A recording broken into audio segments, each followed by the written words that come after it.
Bought two cheap modern icons, one for Pat and one for Marion Hardy. Our day really began in Kalabata. Saturday is market day, and streams of donkeys and mules loaded with people and goods headed for town. We roamed about the crowded streets, looking at dozens of fruit and vegetable sellers' goods, each looking fresher and more delectable than the last. Eggplants, tomatoes, green peppers, onions, green onions, melons of several types, potatoes, etc. The shiny skins gleamed in the sun. People milling about, all ages and many in costume. Women wearing dark colors, usually black, with kerchiefs tied to shade their eyes from the brilliant light. Costumes were dark print flounce skirts with heavy rug-like apron worn over it, black stockings, blouse, sometimes white with red trim or on sleeves, and a vest. Kerchiefs of black, edged with color and trimmed with gold sequins. Men who looked like shepherds wore dark blue legging-type trousers and jackets of heavy, scratchy-looking wool. Some wore heavy felt coats with a flared, slightly, skirt and carried their badge of office, shepherd's crook or staff. Men all seemed to wear mustaches, except some more prosperous-appearing men. This place on the Thessaly plain is the only area of Greece where we've seen costumes. In the market, people bought chickens live and carried them home, held by the feet. Weaned pigs also were for sale. One enterprising fellow drove his scooter truck into midst of the crowd and began shouting and wildly gesturing. He was selling watermelon. It appeared as if his technique was more successful than the other melon sellers. Everyone is entranced by a showman. After lunch and siesta, we walked up the hill to see the 14th century small cathedral. A service was being conducted, Mass, I think. Women went in and out of the church with candles. Some brought offerings of food. Frescoes covered the walls. The anteroom was nearly black, full of religious figures. Incense wafted out into the afternoon air. 31st of July, Sunday. Arrived Igoumenitsa this afternoon after a lovely and spectacular day amongst the mountains from Kalabata. Most of the road was poor and under construction. The scenery made up for the discomforting bounce. Tom reminds me to add that our usual costs for Xenia Hotel and breakfast and dinner per night ran hotel $4.50 to $7 with bath, service included. Dinner $2.20 to $2.90. Now that would have been for dinner 65 to 85 drachms. We lunched at Xenia in Ioannina with its marvelous lake view. Island in lake has monasteries, large lake surrounded by green, town on sloping hill above lake, Turkish fort and mosque. Evening now, another with mosquitoes as our guests, feeding off us like at Olympia. What a send-off. Sad to be leaving after nearly 4 weeks in Greece.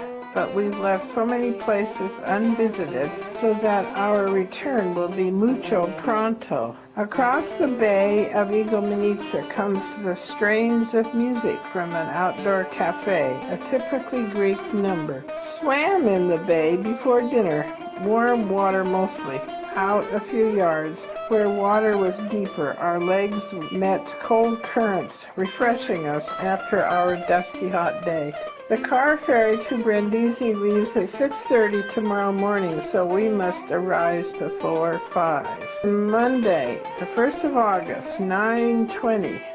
Corfu, leaving port of Corfu now after an hour or more stop for disembarkation and boarding. Got off to smooth start this morning, even though I didn't sleep much. Too many mosquito bites and too hot. The Igoumenitsa Xenia was perhaps the poorest of all, not as clean as we'd grown to expect. Dining service sloppy, breakfast terribly meager, dinner not as ample. They were evidently out of everything or never had it. A French family near us ordered red domestica. It came and immediately the cork popped out. Vinegar, I guess. They sent the bottle back, ate their meal, still no more wine, nor did the waitress tell them the wine was fini. The French were annoyed. Monsieur Le France went to his car for a bottle of wine and some fresh fruit. The hotel had none. Vive le Francais!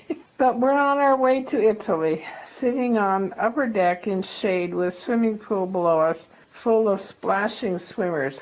The pool was filled as soon as we pulled out of Corfu. Had a delicious second breakfast in ships, the MV Igoumenitsa dining room. Good coffee with 2 refills, rolls, fresh bread, butter, and 2 jams. Tom added an omelet. Took my seasick pills again before boarding. Hope they work as well as our Atlantic voyage. If so, I may yearn for a long ocean voyage. Many students with packs aboard, some Aussie girls near us, English fellows, oodles of French, etc. Greece has left us with happy memories. Nothing marred our visit. The language problem was not as I'd anticipated. So many people spoke enough English or French. Sad, really, for we were not thusly forced to learn much Greek, other than Epharisto or Parakalo, etc. Surrounded by mountain islands, pines, and cypress covering portions of some islands. Others, like Mykonos, quite barren, just rock walls for sheep pasture boundaries. Sun is high, but not hot yet, 10:10 a.m. Breeze here on stern deck. Before we left Corfu, salesmen came on board selling fresh fruit, liquor, souvenirs, and rugs. We finally bought a rug, browns in stripes of part wool, for 300 drachma.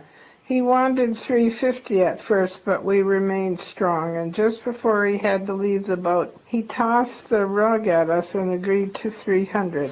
First he said he'd paid 300 for it, but time was on our side this time.